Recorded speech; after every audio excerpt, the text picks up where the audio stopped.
11 o'clock, we got Pitt traveling to Tennessee. This is actually an interesting story, but I will get to that later. Kenny Pickett, now leading, he has 5th most passing yards in school history. He went 27 to 37 last week, threw for 272 yards against UMass, by the way. Yeah, and he had 2 touchdowns. Rodney Hammond Jr. on the ground ended up only having 8 carries for 45 yards, but when Pickett's going off like that, I feel like you just let him throw the ball. Pickett was the 2nd leading rusher, so again, that's not ideal if you're Pitt. You need to get more of a ground game going. They did end up getting 223 yards on the ground, though, overall, which is pretty impressive, but the fact is they did not have a dominant rusher, and you kind of need to find one. Lucas Krull, their leading receiver, ended up having 5 receptions for 58 yards and a touchdown. It's really impressive if you think about it. Kenny Pickett threw for 272 yards, and his leading receiver only had 58 of those. So, obviously spreading the ball around a lot. Kenny Pickett is one of my favorite quarterbacks in the ACC to watch.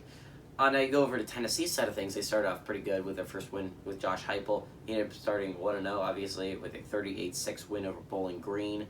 Joe Milton III, a quarterback I didn't think was going to start. I thought it was going to be Hendon Hooker, but he ended up winning the job away from him. Good for him.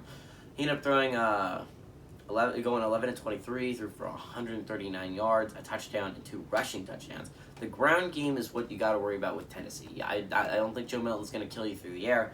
The problem is Tyan Evans is very solid on the ground. Obviously, 16 carries, 120 yards, and a touchdown. The fact is Joe Milton's also very good on the ground game as well. They ended up having 351 yards on the ground, and they allowed just 219 yards. So, I mean, again, this is a defense that could be pretty solid this year. But again, this was against Bowling Green. Take that with a grain of salt. Bowling Green didn't win any games last year. Jalen Niet ended up was the leading receiver with 4 receptions for 62 yards.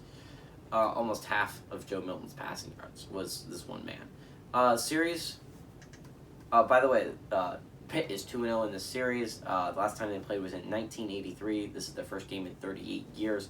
Now, but the reason this game is being played, it was set up a 2-game series created to honor Johnny Majors, who was the College Hall of Famer, died last year at 85. Why is it created to honor him? Because he was, in fact, the coach at Pitt for a very long time, but he also played at Tennessee and was one of the better players Tennessee's ever had. So it's kind of something both these schools have in common, that Johnny Majors was such a huge part of both of these programs. It's really interesting. Not many people can say that they were a huge part of 2 different programs.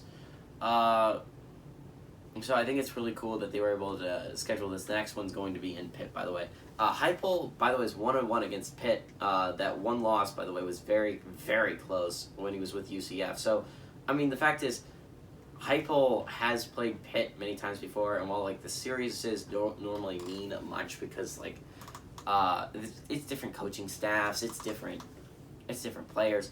Heupel's 1-1 against Pickett is very it's telling. The fact is he's played Narduzzi twice.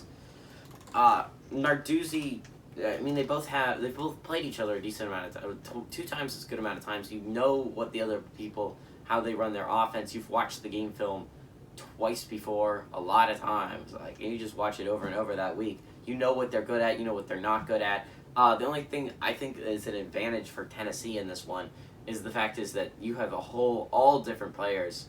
And it's the fact is Heupel didn't pick most of them, so he's just working with what he's got. So that's going to change how he game schemes a little bit, which might throw off Narduzzi. But the fact is, I believe Kenny Pickett is the better quarterback in this matchup. Kenny Pickett is one of the better quarterbacks in the ACC. I put him up with Braxton Burmeister and TJU. So, the fact is, I think Pitt is favored by 4 points in this game, and there's a reason why. I think Pitt's the better team in this matchup. Give me Pitt to win this one on ESPN, by the way, if you want to watch it.